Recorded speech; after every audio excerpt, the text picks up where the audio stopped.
You know that feeling when your phone buzzes with another group invitation and instead of excitement, you feel drained?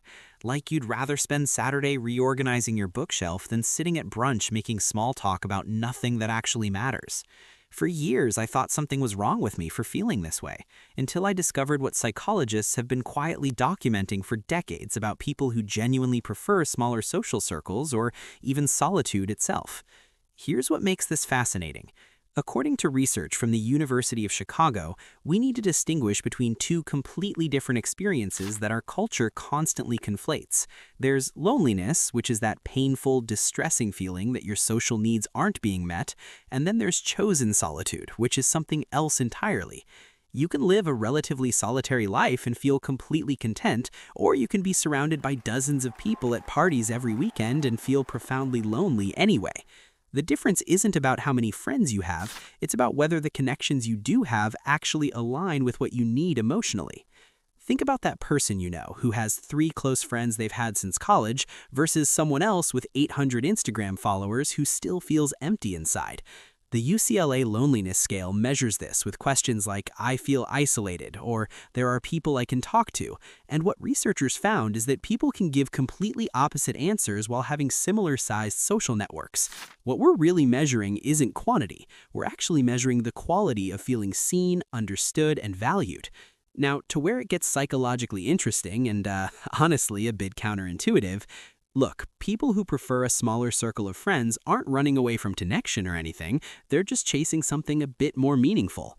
Seriously, if you look at personality research, the folks who are cool with solitude usually have their act together when it comes to self-awareness, emotional independence, and yeah, that fancy term intrinsic motivation.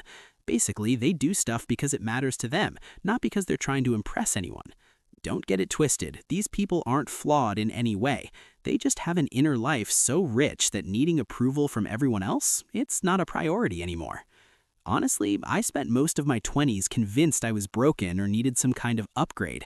Like, why couldn't I be that person who's a rock star at networking mixers or those chaotic dinner parties where everyone's talking over each other? But here's the wild thing. The actual science says people who are fine with solitude have something a lot of people don't. They can just sit there with their own thoughts, no panic, no desperate scramble for their phone or another person to fill the silence.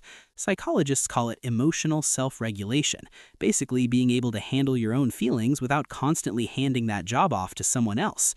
And hey, before you roll your eyes and think, "Wow, that sounds lonely," just hang on a sec.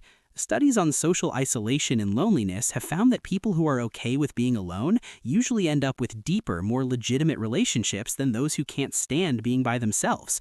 You know why? Because when they do reach out, it's from a place of being whole, not out of some desperate need to fill a void. It completely flips the script.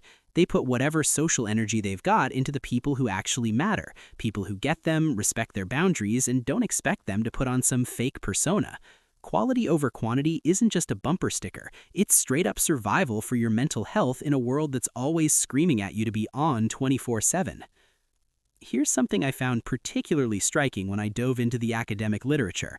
According to studies on aging with over 30,000 participants, researchers identified people who were socially isolated but reported low loneliness. These individuals had small social networks yet weren't suffering. Sometimes they were functioning better than people with large social circles who still felt disconnected. What this tells us is that the human need for connection is deeply personal and variable, and having only a handful of close relationships isn't a deficit, it's a legitimate personality orientation. Now, let's talk about the creativity piece, because this is where the data gets compelling. Einstein once said that the monotony and solitude of a quiet life stimulates the creative mind, and modern neuroscience backs this up.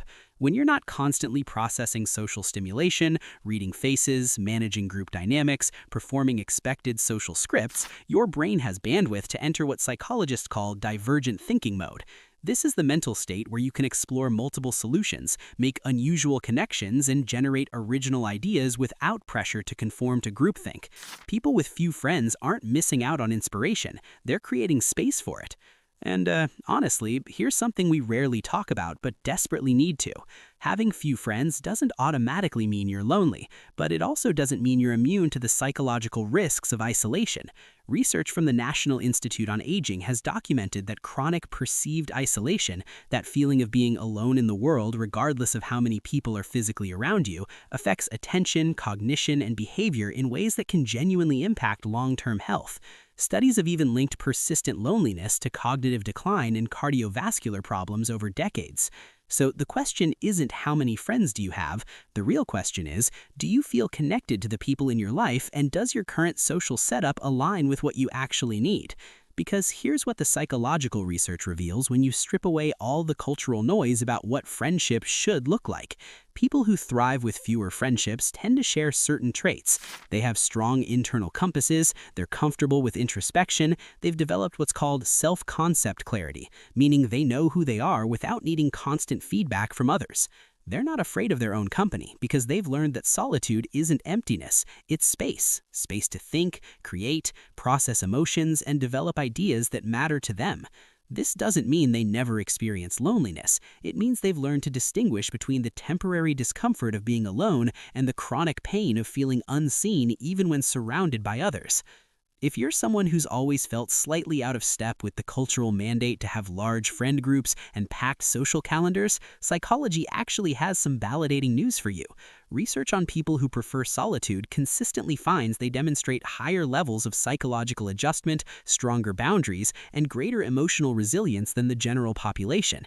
They're not deficient in social skills. Often they're quite emotionally intelligent precisely because they spend time reflecting on relationships rather than just accumulating them. The trap we fall into is assuming everyone needs the same social diet. Some people genuinely need daily interaction with multiple friends to feel alive and energized. Others need one or two deep connections and lots of alone time to process, create, and recharge. Neither is wrong, neither is healthier.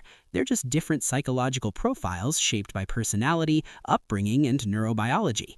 What matters, according to the research, is alignment. Does your life match what you actually need, or are you forcing yourself into a social mold that leaves you feeling drained and inauthentic? Because at the end of the day, the psychology of people with few friends isn't really about friendship at all. It's about understanding that human connection exists on a spectrum, and that your place on that spectrum deserves to be honored rather than pathologized. The person with 2 close friends and a rich internal life isn't failing. The person with 50 acquaintances and no one to call at 2 a.m. isn't winning. We're all just trying to find the configuration of connection and solitude that lets us be most fully ourselves.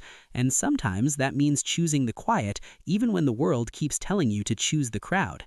If this hit home for you, please subscribe. And if you want to support these deep dives, hit that join button to become a channel member. I would genuinely appreciate your support.